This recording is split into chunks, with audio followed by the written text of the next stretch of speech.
Hello बच्चों, आज फिर से हम लोग एक बार सेट थ्योरी के बारे में बची हुई जानकारी को हासिल करेंगे। जो समुच से रिलेटेड जो मुख्य बातें हैं, हम लोग अभी केवल समुच के बारे में ही समझ रहे हैं।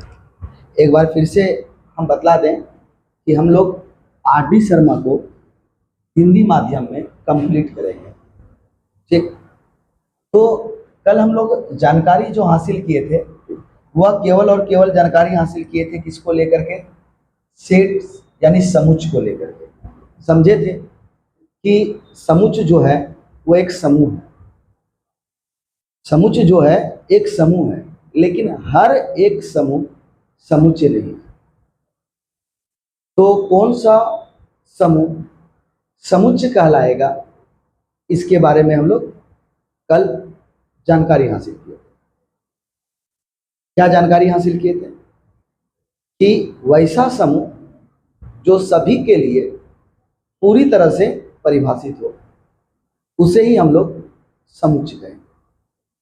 अगर कोई समूह सभी के लिए परिभाषित नहीं होता है तो वह समूह समुच्चय नहीं होगा, वह समूह समूह ही बन के रह जाएगा।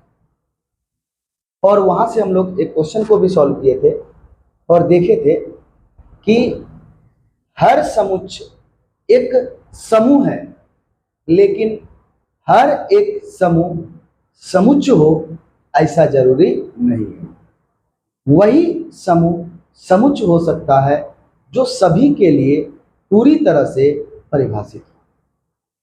ठीक, और वैसे समूह को हम जनरली समुच्चय नहीं कह सकते हैं जिनमें अच्छे शब्द का प्रयोग किया गया हो, खराब शब्द का प्रयोग किया गया हो, प्रभावशाली शब्द का प्रयोग किया गया हो, महत्वपूर्ण शब्द का प्रयोग किया गया हो, ईमानदार शब्द का प्रयोग किया गया हो, या खतरनाक शब्द का प्रयोग किया गया हो। मतलब जो स्पेशल मेरे बारे में पूछा जाए उसके बारे में वो शब्द का प्रयोग किया गया हो, तो वह समूह कभी भी समुच्चय नहीं हो सकता। ये हम लोगों ने कल जानकारी हासिल की। आज हम लोग समुच्चय के कुछ विशेष बिंदु की जानकारी हासिल करेंगे, कुछ पॉइंट हासिल करेंगे, जानकारी हासिल करेंगे और उस पॉइंट के बारे में समझेंगे कि आखिर ऐसा क्यों होता है, आखिर ऐसा क्यों होता है। इन सारी चीजों के बारे में हम लोग जानकारी हासिल करेंगे आज के क्लास में। इस समुच्चय की कुछ विशेषताएं हैं, उन विशेषताओं को समझेंगे। समुच्चय की कुछ विशेषताएं हैं, उन विशेषताओं को समझेंगे। समुच्चय में कुछ स्पेशल बातों को ध्यान रखना पड़ता है, उन सारी चीज़ों के बारे में पढ़ेंगे। फिर आर.डी. शर्मा की एक्सरसाइज 1.1 को सॉल्व करेंगे। ठीक, तो समुच्चय का सबसे पहला महत्वपूर्ण बिंदु है कि हम लोग बात किए थे कि समुच्चय के अंदर वस्तु या अवयव का समूह रहता है। ठीक है, वस्तु होगा या अवयव होगा, जिसको वस्तु को ऑब्जेक्ट कहते हैं, अवयव को एलिमेंट बोलते हैं। अगर वस्तु या अवयवों का जैसे हम कोई समूह लिए और उसे हम लोग जो रखते हैं मध्यम कोष्ठक के अंदर रखते हैं। ठीक है, जैसे एग्जाम्पल देते हैं, एक सिंपल सा एग्जाम्पल जो कल से हम लोग देख रहे हैं, अंग्रेजी वर्णमाला के स्वर वर्णों का समूह, वोवेल का समूह। तो क्या क्या होता है? ए, ई, आई, ओ, यू, ये सारा अवयव हो गया। कौन कौन सा? ए, ई, आई, ओ, यू। और ये किसका समूह हो गया? कौन से? अगर समूह को अगर हम डिफाइन करना चाहें तो कैसे करेंगे? ये बोलेंगे कि अंग्रेजी वर्णमाला का स्वर वर्णों का समूह। बिल्कुल, ये सभी के लिए है, अर्थात यह एक समुच्चय। और कहा जाता है समुच्चय में जो भी अवयव उपस्थित होते हैं, जिसका हम समूह बनाते हैं, उन सारे अवयवों को मध्यम कोष्ठक के अंदर रखा जाता है, मिडिल ब्रैकेट के अंदर रखा जाता है। अब सबसे पहला सवाल कि हम मध्यम कोष्ठक के अंदर ही क्यों रखते हैं? सारी चीज का मीनिंग है, थोड़ा समझना है, बेसिक से समझना है। तो नहीं तो ये भी बोल सकते हैं कि अवयवों को मध्यम कोष्ठक के अंदर रखते हैं, बात खत्म हो गया। आप भी बोलिएगा हाँ, लेकिन नहीं, समुच्चय के अंदर उपस्थित अवयवों को, समुच्चय के अंदर उपस्थित अवयवों को मध्यम कोष्ठक के अंदर ही रखा जाता है। समझ में आ गया? मध्यम कोष्ठक के अंदर ही। अब मध्यम कोष्ठक का मैथ्स में बहुत ज्यादा इंपॉर्टेंट है, जो हम लोग आगे भी पढ़ेंगे, आप 10th में पढ़े भी होंगे। अब मध्यम कोष्ठक का खासियत क्या है, थोड़ा सा हम लोग समझते हैं मिडिल ब्रैकेट का हमारे मैथ्स में, ठीक है। मध्यम कोष्ठक का सबसे ज्यादा इंपॉर्टेंट है कि इसके अंदर जो भी अवयव उपस्थित रहेगा यह केवल उसी को डिफाइन करेगा, यानी कि परिभाषित करेगा। जैसे मध्यम कोष्ठक के अंदर केवल ए है, तो यह केवल ए को ही परिभाषित करेगा कि ये अंग्रेजी वर्णमाला का सबसे पहला अक्षर है। अब जैसे अगर हम लिख देते हैं ए और बी, लिख दिए मध्यम कोष्ठक के अंदर, ये समझिएगा कि मध्यम कोष्ठक के अंदर क्या लिख दिया हम लोगों ने, ए और बी। और मध्यम कोष्ठक जो रहेगा वह प्रत्येक अवयव को सेपरेट वो परिभाषित करता है, अलग अलग परिभाषित करता है। जैसे क्या बोलेगा मध्यम कोष्ठक, बोलेगा तो केवल ए के बारे में, क्या बोलेगा कि यह अंग्रेजी वर्णमाला का सबसे पहला अक्षर है, ये बोलेगा। अब ऐसा नहीं कि हम बी को देख करके ए को बोलेंगे, नहीं, मध्यम कोष्ठक के अंदर जो भी अवयव उपस्थित रहेगा वो सारे अवयव केवल अपने आप को परिभाषित करते हैं। ये मध्यम कोष्ठक का खासियत है कि इसके अंदर जो भी अवयव रहेगा, सारा अवयव अपने आप को ही केवल परिभाषित करेगा। जो समुच्चय में आगे जाके आप एक टॉपिक पढ़िएगा, इंटरवल यानी कि अंतराल, उसमें पता चलेगा और अच्छी तरह से। अभी इसका हम जानकारी दे रहे हैं, थोड़ा समझिए। मध्यम कोष्ठक के अंदर जो भी अवयव उपस्थित होते हैं वह केवल अपने आप को ही परिभाषित करते हैं।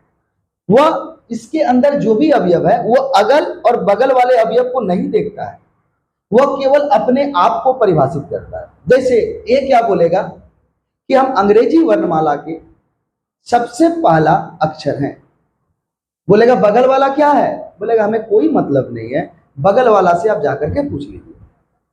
जैसे अगर हम मध्यम कोष्ठक को समझाने का प्रयास करें तो बड़े बड़े शहरों में इसी नियम का पालन करता है।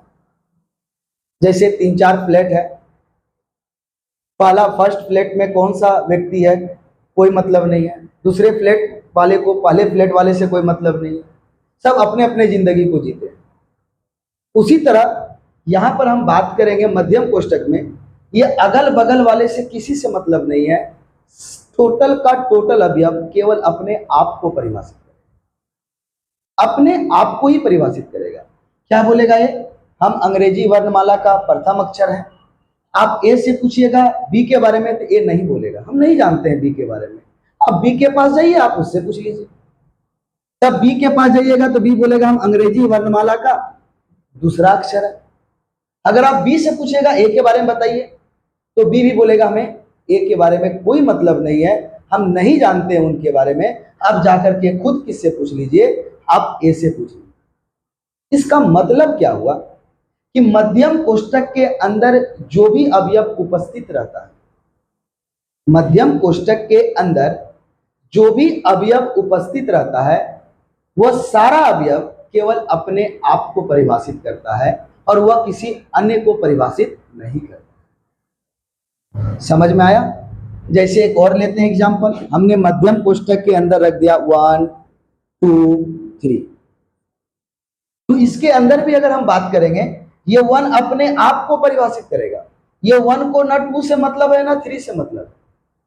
ये 2 भी क्या बोलेगा, अपने आप को परिभाषित करेगा, ना ही इसको 1 से मतलब है और ना ही 3 से मतलब है। फिर हम 3 के पास जाएंगे तो 3 भी क्या करेगा, अपने आप को परिभाषित करेगा, 1 और 2 से इसे कोई मतलब नहीं। यानी क्या, मध्यम कोष्ठक के अंदर, ये याद रखना है, मध्यम कोष्ठक का ये खासियत है। क्या खासियत है, मध्यम कोष्ठक के अंदर हम जिन अवयवों को रखते हैं वह सारा अवयव केवल अपने आप को परिभाषित करेगा, उसे अगल और बगल से कोई मतलब नहीं रहेगा। समझ में आ गया? चलिए, उसी तरह से यहां भी वही इन्हीं बातों का प्रयोग करते हुए समुच्चय को क्या बोला गया है? समुच्चय के अंदर उपस्थित अवयवों को मध्यम कोष्ठक के अंदर रखा जाता है। इसके अंदर मध्यम कोष्ठक के अंदर रखा जाता है। तो क्यों? क्योंकि समुच्चय के अंदर जो भी अवयव उपस्थित होते हैं, क्योंकि समुच्चय के अंदर जो भी अवयव उपस्थित होते हैं वह सारा अवयव केवल अपने आप को परिभाषित करता है। समुच्चय के अंदर जो भी अवयव उपस्थित होते हैं वह सारे अवयव केवल अपने आप को परिभाषित करता है, वह किसी दूसरे को परिभाषित नहीं करता है। जैसे हम बताना चाहते हैं, हम ए के पास गए, ये समुच्चय है, क्लियर है? ये समुच्चय क्यों है? क्योंकि आप किसी से भी पूछिएगा, यह जो समूह, ये जो अवयवों का समूह है, यह अंग्रेजी वर्णमाला के स्वर वर्णों का समूह। यह समूह सभी के लिए परिभाषित हुआ, अर्थात यह समूह क्या है? समुच्चय।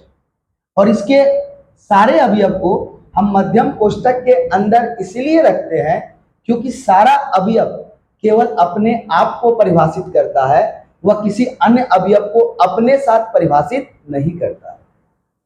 ठीक है? इससे एक नए टॉपिक का निर्माण होता है, वो थोड़ा देर के बाद देखेंगे। जैसे अगर हम पूछने जाएंगे ये ए के बारे में, भाई साहब आप कौन हैं? तो ए बताएगा हम जो हैं वह अंग्रेजी वर्णमाला के स्वर वर्ण का एक अक्षर है। क्या बोलेगा? हम स्वर वर्ण का एक अक्षर है। तो बोलेगा क्या आप ई के बारे में बताइए? ए से अगर पूछिएगा ई के बारे में तो ए नहीं बोलेगा।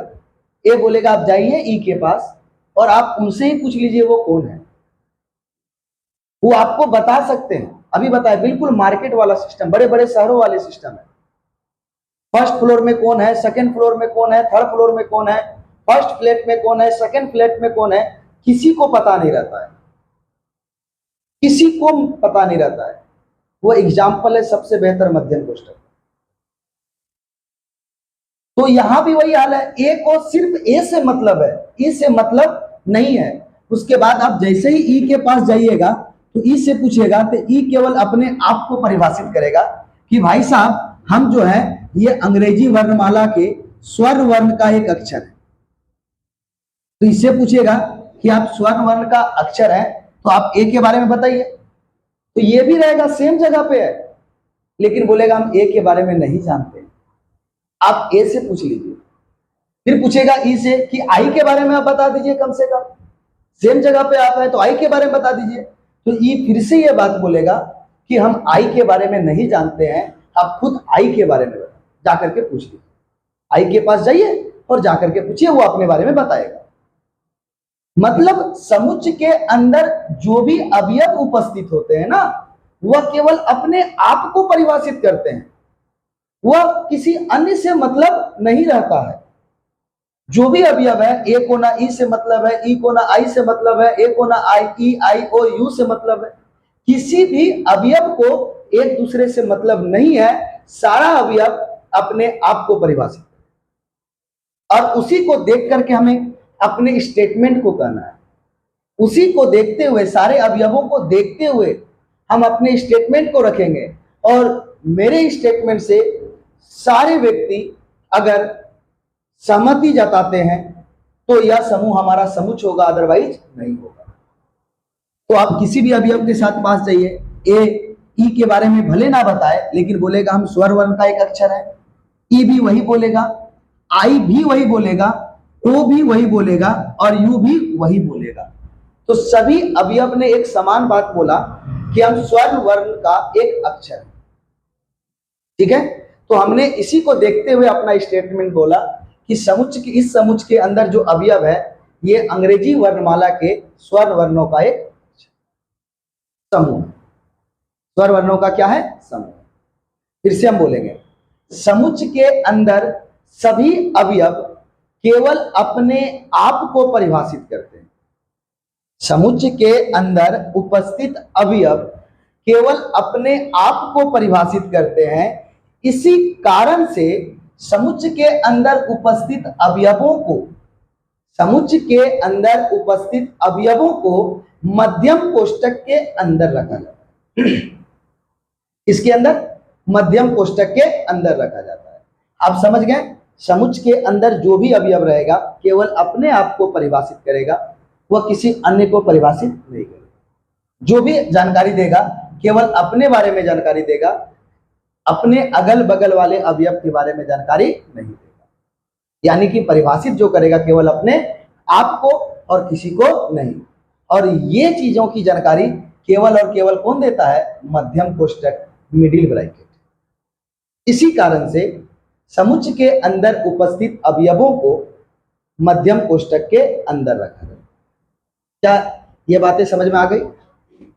समुच्चय के अंदर उपस्थित अवयवों को मध्यम कोष्ठक के अंदर रखा जाता है, क्योंकि समुच्चय में जो भी अवयव उपस्थित रहते हैं, सारे अवयव केवल अपने आप को परिभाषित करता है, अपने अगल और बगल वाले अवयव को परिभाषित नहीं करता। डन?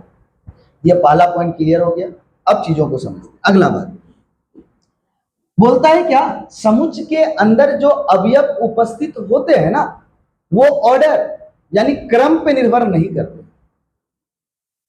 ऑर्डर यानी क्रम पे निर्भर नहीं करते। सर क्रम का मतलब क्या हुआ? ऑर्डर हम कैसे समझेंगे? ऑर्डर का मतलब यह हुआ कि हमने जो ये लिखा है ए ई आई ओ यू, हमने इसे एक क्रम में लिखा है, ऑर्डर में लिखा है। कैसे? जो आता गया हमारा स्वर वर्ण, जो आता गया हमारा वोवेल, उसी को लगातार लिखते गए। पहले ए आता है, फिर ई आता है, फिर आई आता है, फिर ओ आता है, फिर यू आता है। लेकिन समुच्चय के अंदर जो अवयव है वह इस क्रम पे निर्भर नहीं करता। क्रम पे निर्भर नहीं करता है सर, मतलब यह हो गया कि आप किसी भी अवयव को आगे और पीछे लिख सकते हैं। किसी भी अवयव को आप आगे और पीछे लिख सकते हैं। इसकी जानकारी हमें यहां से मिलती है। क्यों? क्योंकि समुच्चय के अंदर उपस्थित अवयव केवल अपने आप को परिभाषित करता है। तो हम किसी अवयव को पहले लिखे या बाद में लिखे, कोई फर्क पड़ेगा? कोई फर्क नहीं पड़ेगा, क्योंकि परिभाषित तो अपने आप को ही करना है। परिभाषित किसको करना है? अपने आप को। अर्थात अगर हम ई लिख दें, फिर आई लिख दें, फिर ए लिख दें, फिर ओ लिख दें, फिर यू लिख दें, तो क्या होगा? अंग्रेजी वर्णमाला के 5 वॉवेल नहीं होंगे क्या? ये अंग्रेजी वर्णमाला के स्वर वर्णों का समूह नहीं होगा? बिल्कुल होगा। क्या ये हमारा समुच्चय नहीं होगा? बिल्कुल समुच्चय होगा। लेकिन क्या ये क्रम पे आया? क्रम पे नहीं आया है। और एकदम यही से बात आता है बाबू, हर एक चीज का जानकारी तुमको मिलेगा। समझो, हर एक चीज का मीनिंग है। समुच्चय के अंदर उपस्थित अवयव जब केवल अपने आप को परिभाषित करता है, तो फिर समुच्चय के अंदर उपस्थित अवयव क्रम पे कहां से निर्भर करेगा? किसी को भी अगर आप आगे पीछे लिख दें, आई को लिख दिए, ओ को लिख दिए, ई को लिख दिए, ए को लिख दिए, यू को लिख दिए, तो क्या हो गया? ये हमारा अंग्रेजी वर्णमाला के वोवेल का समूह नहीं हुआ? यह एक समुच्चय नहीं हुआ? बिल्कुल हुआ। क्योंकि आप पूछने जाइएगा आई के बारे में, तो बोलेगा हम स्वर वर्ण का एक अक्षर है, वही बोलेगा कि नहीं? ओ के बारे में जाइएगा तो वो भी बोलेगा हम स्वर वर्ण का एक अक्षर है। आप ई के बारे में पूछने जाइएगा तो ई भी क्या बोलेगा? हम स्वर वर्ण का एक अक्षर है। बोलेगा या नहीं बोलेगा? और इसको हम परिभाषित कैसे करेंगे कि यह जो हमारा समूह है अंग्रेजी वर्णमाला के स्वर वर्णों का समूह, अर्थात यह एक समुच्चय। क्या बात समझ में आया? समुच्चय के अंदर उपस्थित अवयव क्रम पे निर्भर नहीं करते हैं। तो क्यों नहीं करते हैं? क्योंकि समुच्चय के अंदर उपस्थित सभी अवयव केवल अपने आप को परिभाषित करते हैं। इसीलिए समुच्चय के अंदर उपस्थित अवयव क्रम पे निर्भर नहीं करेंगे। देखो, एक दूसरे से बात जुड़ा हुआ है। यही तो बेसिक है। जब आप किसी बेसिक से किसी भी चीजों के बारे में जानकारी हासिल करते हैं, बेसिक से अगर किसी भी चीजों के बारे में आप जानकारी हासिल करते हैं तो आपको एक के बाद एक क्लू मिलता जाएगा। लेकिन वही अगर आप अधूरा जानकारी रखिएगा फिर रटंत विद्या, और मैथ्स में रटने की बातें तो चलती नहीं है। आप जितना ज़्यादा समझ सके उतना बेहतर है, क्योंकि अपने जनरल लाइफ में मैथ्स के किसी भी चीज़ को देखते नहीं है, उसको एज्यूम करके पढ़ते हैं। बट हमारा मैथ्स जो है, अगर हम बात बोले तो फुल्ली हमारा जनरल लाइफ से ही है। हर एक चीज़ को कंपेयर करेंगे अपने जनरल लाइफ से, ही आपको पता चलेगा। क्या पहला बात समझ में आया? समुच्चय के अंदर उपस्थित सभी अवयव केवल अपने आप को परिभाषित करते हैं। इसी कारण से हम इसे मध्यम कोष्ठक के अंदर रखते हैं, क्योंकि मध्यम कोष्ठक का खासियत हमने बता दिया। और जब समुच्चय के अंदर उपस्थित सभी अवयव अपने आप को केवल परिभाषित करते हैं, इसीलिए समुच्चय के अंदर उपस्थित अवयव क्रम पे निर्भर नहीं करते। डन। अब तीसरा बात करते हैं बाबू। क्या तीसरा बात करते हैं? अगर सपोज करो, अगर कोई इंसान हकलाने वाला है, हकलाने वाला मीन्स जिनका गियर फंस जाता है, तो हकलाने वाला इंसान बुरा नहीं मानिएगा, हम एग्जाम्पल दे रहे हैं, ठीक है? क्योंकि सेट में, समुच्चय में ये बेहतर एग्जाम्पल सेट करेगा, इसीलिए हम ये एग्जाम्पल दे रहे हैं, ठीक ना? इसीलिए हकलाने वाले जो भी विद्यार्थी हैं, जो भी हमारे वीडियो को देख रहे हैं, बुरा नहीं मानिएगा। अगर हकलाने वाले इंसान को एक एग्जाम्पल के रूप में लेते हैं तो क्या होता है, आप नोटिस कीजिएगा, वह किसी बात को बोलते बोलते वह एक जगह पे फंस जाते हैं। जैसे बोलते हैं क्या, हम खाना खा खा खा खा खा रहे हैं, बीच में खा खा बोलते रहेंगे लगातार। ये चीज क्या होता है, उनका गियर बोलते हैं फंस जाता है, और गियर जैसे टूटता है सट से भागता है, एकदम रफ्तार से सेंटेंस पूरा कर देगा। बड़ा समस्या होता है हकलाने वाले इंसान के साथ, बहुत बेइज्जती भी झेलना पड़ता है कई जगह पे, हंसी मजाक सब उड़ते हैं उसका। खैर कोई बात नहीं है, वो सब होता रहता है। अब आते हैं उस हकलाने वाले इंसान का यूज हमारे समुच्चय में कैसे है सर? बिल्कुल है। अब चलिए एक हकलाने वाले इंसान के पास, ठीक है, और उनसे यही बात पूछिए कि अंग्रेजी वर्णमाला में कितने वोवेल होते हैं? अंग्रेजी वर्णमाला में कितने वोवेल होते हैं? तो बोलेगा 5 वोवेल होते हैं। कितने वोवेल होते हैं? 5 वोवेल होते हैं, ये बोलेंगे, ठीक, 5 वोवेल होते हैं। आप उनसे पूछिएगा कौन कौन सा, ट्राई कर लीजिएगा कभी, आप उनसे पूछिएगा कौन कौन सा, तो देखिएगा वो क्या करेंगे, ध्यान दीजिएगा। वो बोलना स्टार्ट किए, ए ई आई आई आई ओ यू, ये बोल दिए। देखिए एकदम मस्त यहां से बातें लिख लेगा। बेचारा यहां आई में वो फंस गया, आई आई आई करते करते करते वो आगे निकलने नहीं सका, और उसी के बाद एकाएक बोला ओ यू। जरा ध्यान से सोचिए, हमने अंग्रेजी वर्णमाला में उन्होंने कितना वोवेल बोला? 5, और उन्होंने आई को हकलाने के कारण कितना बार उन्होंने उच्चारण कर लिया? 4 बार। कितना? 4 बार। तो इसका मतलब क्या, हमारा वोवेल 1 2 3 4 5 6 7 8 वोवेल हो गए। इसका मतलब क्या, हमारा 5 वोवेल से बढ़ के 8 वोवेल हो गया? तो जवाब आएगा नहीं। तो हकलाने वाले इंसान को यहां रिवेट दिया गया है। क्या दिया गया है? कि समुच्चय के अंदर उपस्थित अवयवों को केवल एक बार लिखा और एक बार पढ़ा जाता है।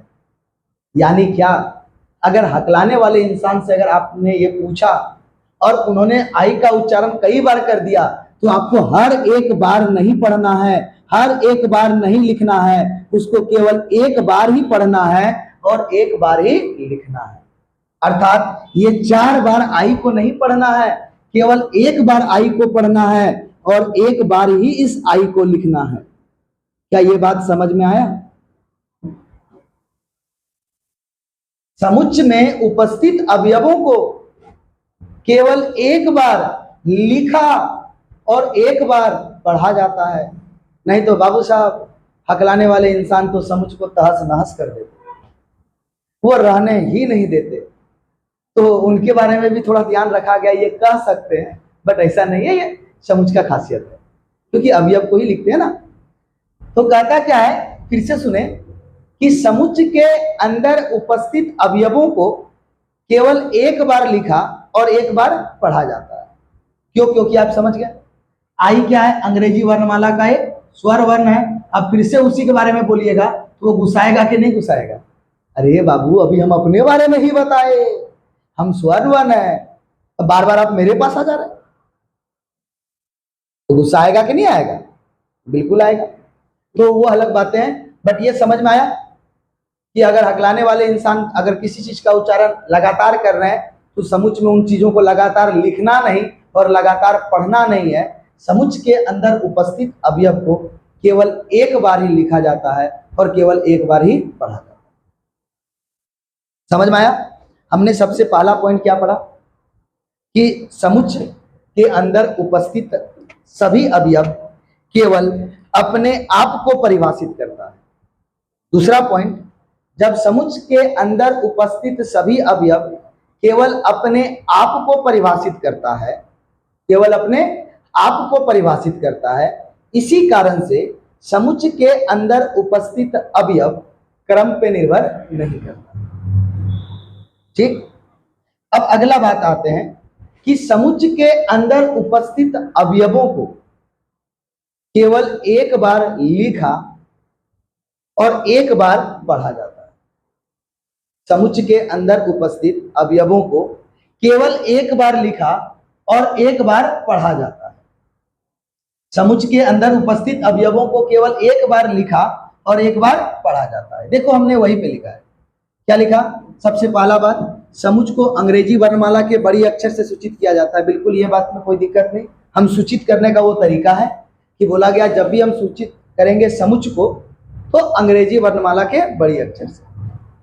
ठीक, उसके बाद बोला कि समुच्चय में उपस्थित अवयवों को मध्यम कोष्ठक के अंदर रखा जाता है।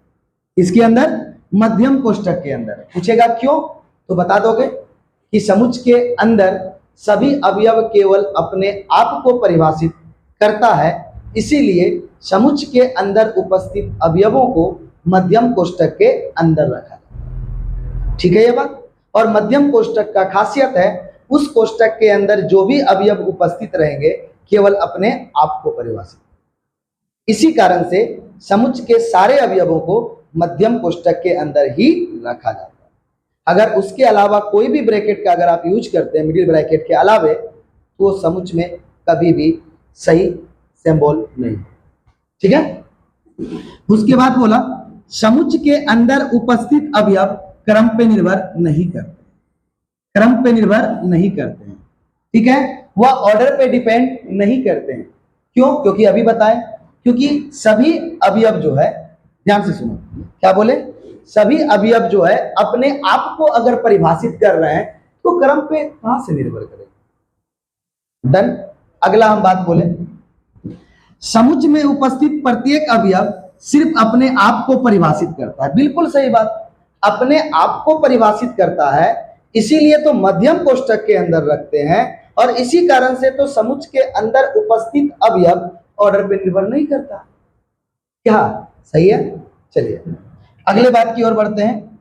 बोलता है क्या, समुच्चय के अंदर उपस्थित अवयव, क्या बोलता है, समुच्चय के अंदर उपस्थित अवयवों को केवल एक बार लिखा और एक बार पढ़ा जाता है।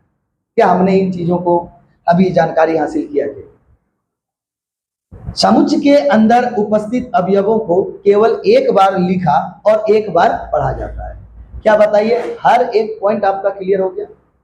क्यों हम समुच्चय के अंदर अवयवों को एक बार लिखते हैं और एक बार पढ़ते हैं? क्यों समुच्चय के अंदर उपस्थित अवयवों को मध्यम कोष्ठक के अंदर रखा जाता है? क्यों समुच्चय के अंदर उपस्थित अवयव क्रम पे निर्भर नहीं करता? क्या ये सारे पॉइंट आपको समझ में आ गया? तो जैसे ही समझ में आ गया तो चलिए हम लोग आगे चलते हैं, फिर अगले चीजों के बारे में जानकारी हासिल करें।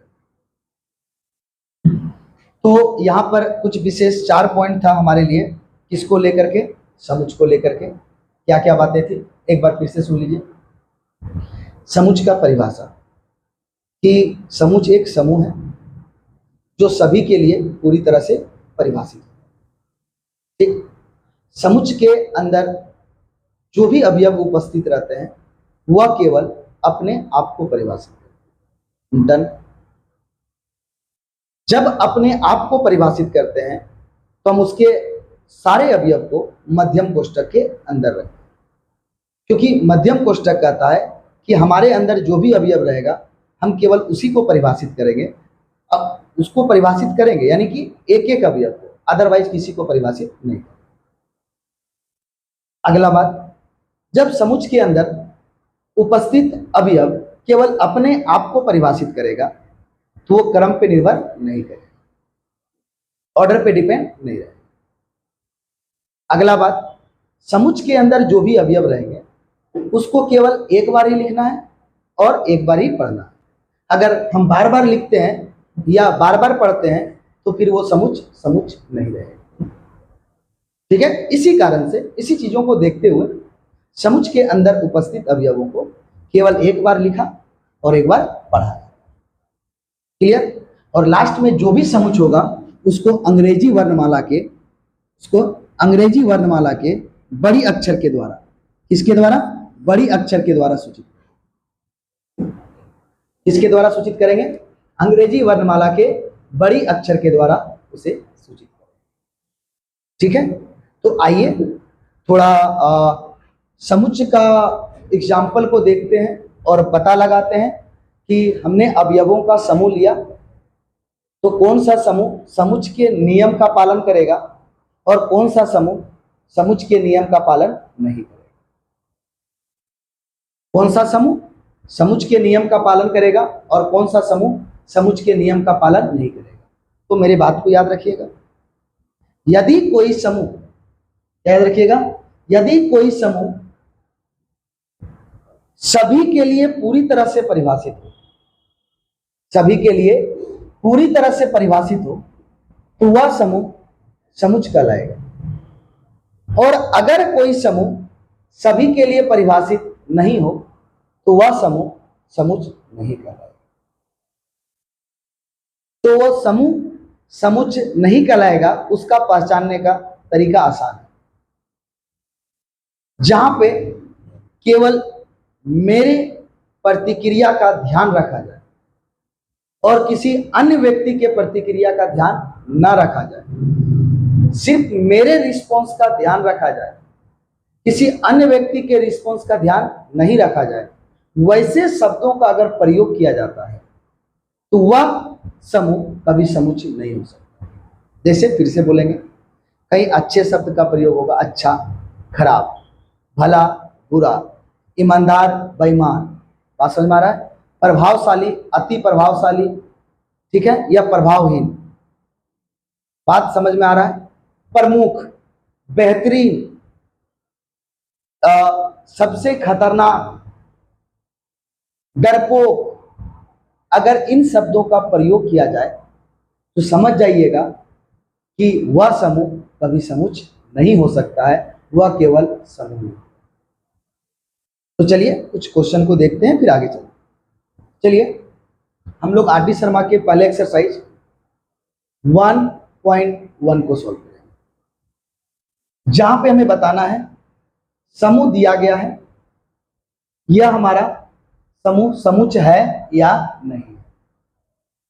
यह सारा समूह को देखना है और हमें बताना है कि यह समूह समुच्च है या नहीं। यह हमारा कौन सा एक्सरसाइज है, आर डी शर्मा का एक्सरसाइज 1.1। तो चलिए हम लोग देखते हैं कि क्या, कि जिस समूह के बारे में बोला गया है यह समूह समुच्च है या नहीं। तो सबसे पहला क्या बोला गया है, 50 से कम। सबसे पहला क्या बोला गया है, 50 से कम। इससे कम, 50 से कम सभी प्राकृत संख्याओं का संग्रह। संग्रह का मतलब समूह। संग्रह का मतलब समूह। ठीक, तो 50 से कम सभी प्राकृत संख्याओं का संग्रह। तो ये सभी के लिए एक समान होगा क्या कोई व्यक्ति बोलेंगे 50 से कम प्राकृत संख्या का संग्रह में 52? तड़ाक से देता, ज्यादा जानता है। कौन स्कूल में पढ़े हो, कौन टीचर के पास पढ़े हो कि 50 से छोटा 52 होता है या नहीं है? ये भी बात से कोई सहमत नहीं होगा। तो अगर 50 से कम बोलेंगे तो सभी बोलेगा 49, 48, फिर 47, 46, 1, 2, 3, 4, 5, ये सभी 50 से कम है कि नहीं? तो 50 से कम जो भी आप प्राकृत संख्या का संग्रह लीजिएगा वो सभी के लिए एक समान होगा या नहीं होगा? तो बिल्कुल सभी के लिए एक समान होगा। तो जब सभी के लिए एक समान होगा तो यह संग्रह क्या कहलाएगा? समुच्चय कहलाएगा। क्यों कहलाएगा? क्योंकि समुच्चय है। क्योंकि, ध्यान से सुनिए, क्योंकि 50 से कम सभी प्राकृत संख्याओं का संग्रह सभी के लिए पूरी तरह से परिभाषित है। इसीलिए यह संग्रह, यह समूह हमारा समुच्चय कहलाएगा। लेकिन जैसे ही अगले क्वेश्चन की ओर हम बढ़ते हैं तो अगले क्वेश्चन में, अगले प्रश्न में क्या बोला गया है? भारत के अच्छे, पढ़वे नहीं करेंगे आगे, पढ़ना ही नहीं आगे। बाबू अभी बोले थे जहां अच्छा बुरा हो वो कभी समुच्चय नहीं हो सकता। वह समूह केवल परिभाषित हो सकता है लेकिन पूरी तरह से परिभाषित नहीं हो सकता है। जहां पे अच्छे शब्द का प्रयोग हो वह समूह केवल परिभाषित हो सकते हैं लेकिन सभी के लिए पूरी तरह से परिभाषित नहीं हो सकते हैं। अर्थात भारत के अच्छे शब्द के कारण हॉकी खिलाड़ियों का संग्रह ये समुच्चय नहीं है। हॉकी खिलाड़ियों का संग्रह ये समुच्चय नहीं है। क्यों नहीं है? बताइए क्यों नहीं है? क्योंकि यह संग्रह सभी के लिए पूरी तरह से परिभाषित नहीं है। और वो कौन से शब्द के कारण? केवल और केवल अच्छे शब्द के कारण। किसके कारण? अच्छे शब्द के कारण। कल के क्लास को देख लीजिएगा, अच्छे शब्द को अच्छी तरह से परिभाषित भी किया है। क्यों नहीं हो सकता? अगले हम क्वेश्चन की ओर बढ़ते हैं। आपकी कक्षा की सभी लड़कियों का संग्रह। एक बात बताओ दोस्त, आपके क्लास में कितनी लड़कियां पढ़ रहे हैं या पढ़ रही है? आप सभी के लिए वह एक समान होगा या अलग अलग? क्या कोई विद्यार्थी ऐसा कहेंगे कि मेरे क्लास में, मेरे कक्षा में 10 लड़कियां पढ़ती है, तो क्या कोई ऐसा बोलेगा नहीं रे 9 तो पढ़ रहा है? तो पहले उसको क्या बोलोगे? बाबू साहब जाइए आप पहले गिनती सीख के आइए। अगर 10 लड़कियां एक विद्यार्थी के लिए पढ़ रही है तो अगले के लिए भी 10 ही होना चाहिए और सभी के लिए 10 ही होगा। और अगर जहां एक 19-20 हुआ तो पहले उसको गिनती करने भेजेंगे कि क्या भाई तुम गिनने भी नहीं सकते हो, गिनती भी करने नहीं सकते हो। दैट मीन्स किसी भी कक्षा में जितनी लड़कियां पढ़ेगी सारे विद्यार्थियों के लिए एक समान होगा, किसी के लिए अलग अलग नहीं होगा। तो ये हमारा समुच्चय है। लेकिन इसी जगह पे क्यों समुच्चय है? क्योंकि यह सभी के लिए पूरी तरह से परिभाषित है। लेकिन इसी जगह पे बोला जाए कि आपकी कक्षा की सभी लड़कियों में से सबसे सुंदर लड़कियों का संग्रह। मन में तो लड्डू फूटे। खैर छोड़िए, आपकी कक्षा, देखिए एक बात बताते हैं, सुंदरता कोई गलत चीज नहीं, ये बात को समझ कर, सबकी अपनी एक खासियत है। आपकी कक्षा की सभी लड़कियों में से सुंदर लड़कियों का संग्रह, तो बाबू ये समुच्चय नहीं होगा। क्योंकि एक शब्द का हमने प्रयोग किया, सुंदर। तो किसी लड़कों के लिए कोई लड़की सुंदर होगी तो कोई नहीं, वही लड़की किसी लड़के के लिए सुंदर नहीं हो सकती। तो ये सुंदर शब्द जो है, इसके कारण ये क्या हो जाएगा, समुच्चय नहीं बनेगा। कौन सा कथन? आपकी कक्षा में पढ़ने वाली सभी लड़कियों में से सबसे सुंदर लड़कियों का संग्रह या सुंदर लड़कियों का संग्रह, ये समुच्चय नहीं हो सकता है, क्योंकि यहाँ पे सुंदर शब्द का प्रयोग किया। ठीक है, लेकिन यहाँ पे सुंदर शब्द का प्रयोग नहीं किया गया है, केवल बोला गया लड़कियों का संग्रह, तो सभी के लिए एक समान होगा, सभी के लिए पूरी तरह से परिभाषित होगा, इसलिए ये क्या होगा, समुच्चय होगा।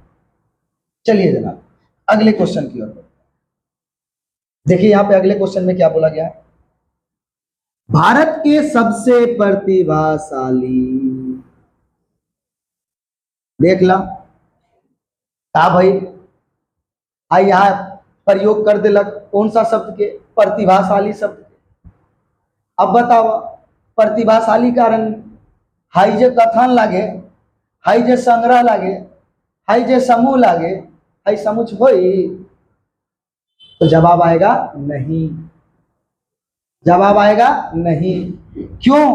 क्योंकि जैसे ही प्रतिभाशाली का बात करते हैं, तो मेरे लिए कोई लेखक अगर प्रतिभाशाली है तो दूसरे व्यक्ति के लिए वो प्रतिभाशाली हो ये जरूरी नहीं है। अर्थात ये प्रतिभाशाली शब्द के कारण यह संग्रह, यह समूह पूरी तरह से परिभाषित नहीं हो सकता है, केवल और केवल परिभाषित। डन है? तो इसीलिए हम इसे क्या बोलेंगे, यह समुच्चय नहीं।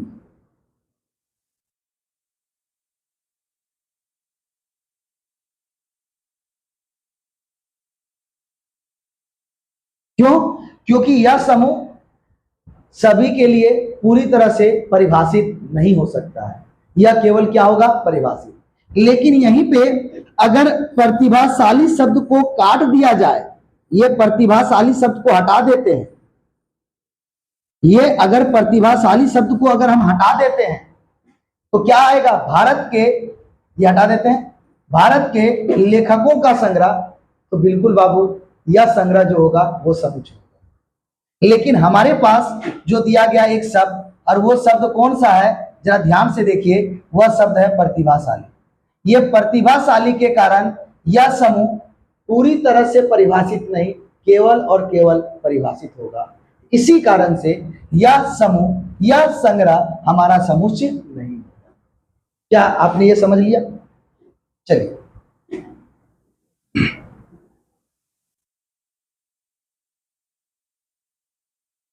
यहां पर देखिए, ये हमारा टॉपिक है, टॉपिक ठीक बोलता है क्या, गणित के कठिन टॉपिक का संग्रह। टॉपिक किसको कहते हैं, जैसे कि हम समुच्चय पढ़ रहे हैं, समुच्चय का पहला टॉपिक हो गया समुच्चय का परिभाषा, दूसरा क्या हो गया, रिप्रेजेंटेशन ऑफ सेट, समुच्चयों का निरूपण। ठीक है, ये क्या हो गया, टॉपिक हो गया।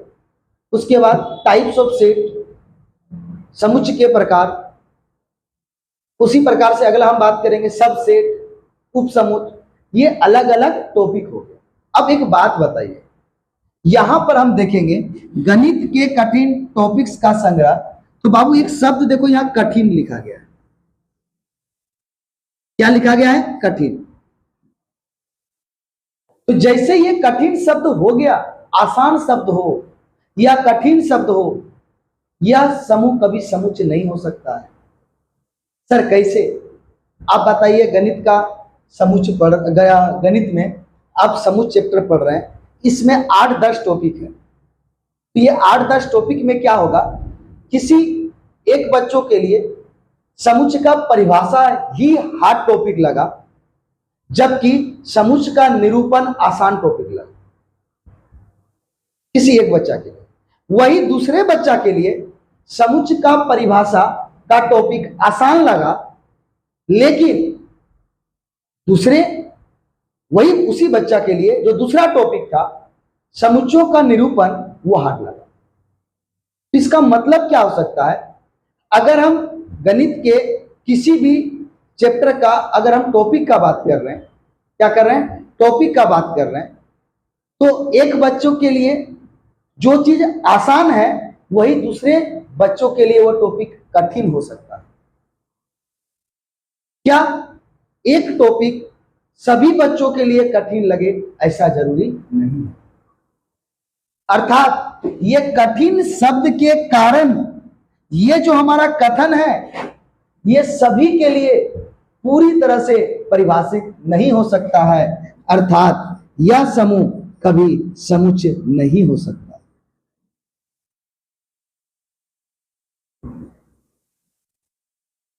यह कभी समुच्चय नहीं हो सकता है। क्यों? ये कठिन शब्द, किसी के लिए कोई चीज कठिन है तो वही चीज दूसरे के लिए आसान होता है। ये कठिन शब्द जो हमारे लिए स्पेशल फोकस करे बाबू, वो कभी समुच्चय नहीं हो सकता। क्लियर है? ये सारे क्वेश्चन समझ में आ रहा है? चलिए अगले क्वेश्चन पे। हमारा अगला क्वेश्चन है, ध्यान से देखिए क्या है अगला क्वेश्चन। जे अक्षर से शुरू होने वाले, कौन से अक्षर से? जे अक्षर से शुरू होने वाले वर्ष के सभी महीनों का संग्रह। यानी वर्ष में हमारा 12 मंथ होता है, उसमें से जो जे से प्रारंभ होता है उन्हीं महीनों का संग्रह रेडी करना है। तो जनवरी, जून, जुलाई, क्या सभी के लिए यही होगा कि नहीं होगा? क्या कोई ऐसा इंसान होगा जो बोलेगा कि फरवरी भी जे से स्टार्ट होता है? तलाक से जब पहले अंग्रेजी पढ़ के आ, उसमें भी क्या ABCD पढ़ के आ, उसके बाद तुम जानना फरवरी जे से स्टार्ट होता है कि F से स्टार्ट है या नहीं है। तो जे से प्रारंभ होने वाले सभी महीनों का संग्रह जो है, जे से प्रारंभ होने वाले सभी महीनों का जो संग्रह है वो सभी के लिए एक समान होगा, जनवरी, जून, जुलाई। अर्थात सभी के लिए यह पूरी तरह से परिभाषित है, अर्थात ये समुच्चय होगा।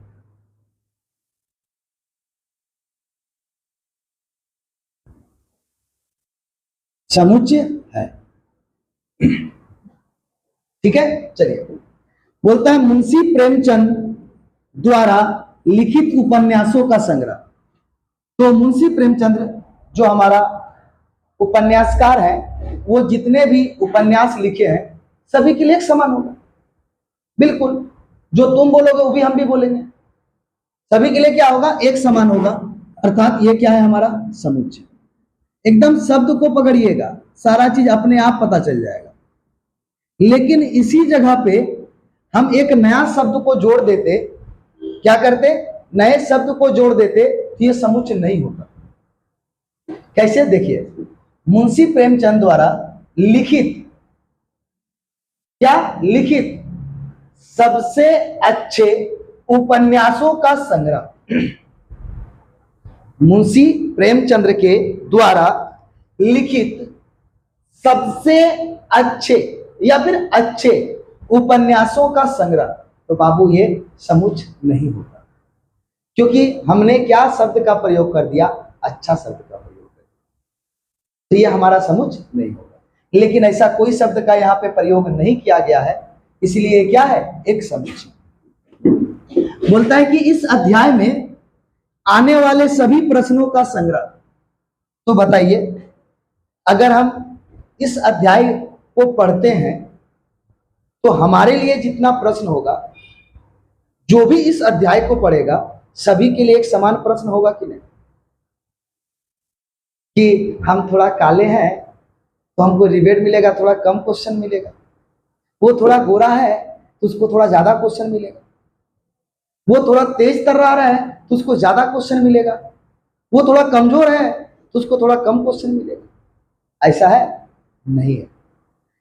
इस अध्याय में हमारे लिए जितना प्रश्न है, इस अध्याय को जो जो पढ़ेंगे सभी के लिए एक समान प्रश्न होगा। सही या गलत? अर्थात ये जो हमारा है, ये जो हमारा कथन है, ये सभी के लिए पूरी तरह से परिभाषित है, अर्थात यह एक समुच्चय है। यह एक क्या है? समुच्चय। क्यों है? क्योंकि यह कथन सभी के लिए पूरी तरह से परिभाषित है। चलिए आते हैं अगले क्वेश्चन की ओर। दुनिया के सबसे खतरनाक, क्या बाबा ये ना सुना हो? हत्या का यह शब्द का प्रयोग कर ला, खतरनाक। कल है ना समझाए थे, कोई कॉकरोच से डरता है, कोई अजगरों से नहीं डरता है या नहीं है? तो ये खतरनाक शब्द के कारण ये हमारा जो कथन है, ये जो हमारा स्टेटमेंट है, यह कभी भी समुच्चय नहीं हो सकता है। ये कल के ही क्लास में हम लोगों ने देखा था। तो अर्थात यह समुच्चय नहीं है।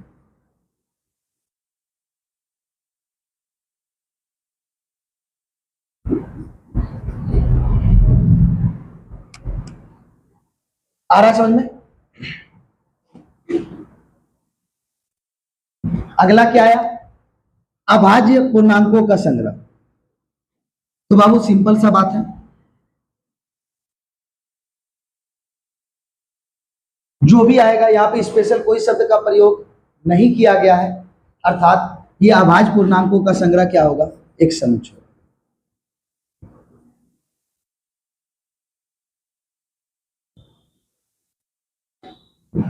क्या होगा ये? क्योंकि स्पेशल शब्द का जब तक प्रयोग नहीं होगा तब तक वह कथन या वह समूह हमारा समुच्चय होता रहेगा। अगर स्पेशल शब्द का प्रयोग हो गया तो वह समूह हमारा समुच्चय नहीं। तो बताइए आज हम लोग अभी तक जो पढ़े वो क्या पढ़े? समुच्चय के परिभाषा से संबंधित, समुच्चय के परिभाषा से संबंधित हमने आर.डी. शर्मा के एक्सरसाइज 1.1 को कंप्लीट किया। तो क्या समुच्चय का परिभाषा पूरी तरह से समझ में आ गया होगा आप लोग? चलिए एक बार फिर से हम समुच्चय के परिभाषा को रिकॉल करेंगे और सारी चीजों को समझेंगे। समुच्चय का परिभाषा क्या है? सबसे पहला बात, समुच्चय एक समूह है। और कैसा समूह है? जो सभी के लिए पूरी तरह से क्या है? परिभाषित। जो सभी के लिए पूरी तरह से क्या है? परिभाषित। अगर किसी वस्तु या अवयवों का ऐसा समूह जो सभी के लिए पूरी तरह से परिभाषित, किसी वस्तु या अवयवों का ऐसा समूह जो सभी के लिए पूरी तरह से परिभाषित हो, उसे हम लोग समुच्चय कहते हैं। ठीक, समुच्चय को अंग्रेजी वर्णमाला के बड़ी अक्षर के द्वारा सूचित करें। ये पढ़े, बोलता है समुच्चय के अंदर जो भी अवयव उपस्थित होते हैं वह सभी अपने आप को केवल परिभाषित करते, वह अगल बगल के किसी भी अवयव पर निर्भर नहीं करते, केवल अपने आप को परिभाषित करते, जिसके कारण समुच्चय के अंदर उपस्थित अवयवों को मध्यम कोष्ठक के अंदर रखा जाए। अगला बात, चूंकि समुच्चय के अंदर उपस्थित अवयव केवल अपने आप को परिभाषित करते हैं, इसी कारण से समुच्चय के अंदर उपस्थित अवयव क्रम यानी ऑर्डर पे निर्भर नहीं करते, ऑर्डर पे डिपेंड नहीं करते, क्योंकि समुच्चय के अंदर उपस्थित सभी अवयव केवल अपने आप को परिभाषित। तीसरा बात, समुच्चय के अंदर उपस्थित अवयवों को केवल एक बार लिखा और एक बार पढ़ा जाए। ये सारी बातें थी इसको लेकर के, समुच्चय को लेकर। और सबसे बेहतरीन बात है कि कौन से समूह को हम लोग समुच्चय कहेंगे और कौन से समूह को हम समुच्चय नहीं कहेंगे। जिस समूह में हम स्पेशल वर्ड का बोले तो कोई स्पेशल शब्द का अगर हम प्रयोग कर देते हैं, जैसे अच्छा, खराब, बुरा, आसान, कठिन, प्रभावशाली, खतरनाक, महत्वपूर्ण, इन सब चीजों का, इन सब शब्दों का अगर हम प्रयोग कर देते हैं तो वह समूह कभी भी समुच नहीं होगा। ठीक, समुच्चय के अंदर उपस्थित अवयवों को जो हम लोग दिखलाएंगे वह हम लोग अगले क्लास में देखेंगे। आज हम लोगों ने समुच्चय और समुच्चय के परिभाषा के बारे में पढ़ा, उन सारी चीजों के बारे में पढ़ा। उम्मीद है कि आप लोग हर एक चीज को समझ गए होंगे बारीकी से।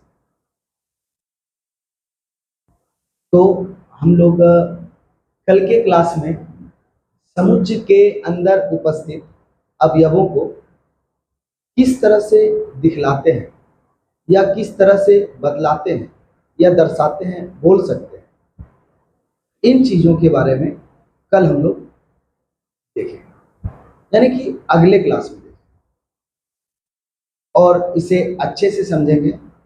और याद रखिएगा, जब हम मैथ्स को बेसिक रूप से पढ़ते हैं तो हर एक चीज के बाद एक नए टॉपिक का निर्माण, तो कल एक नए टॉपिक का निर्माण करेंगे।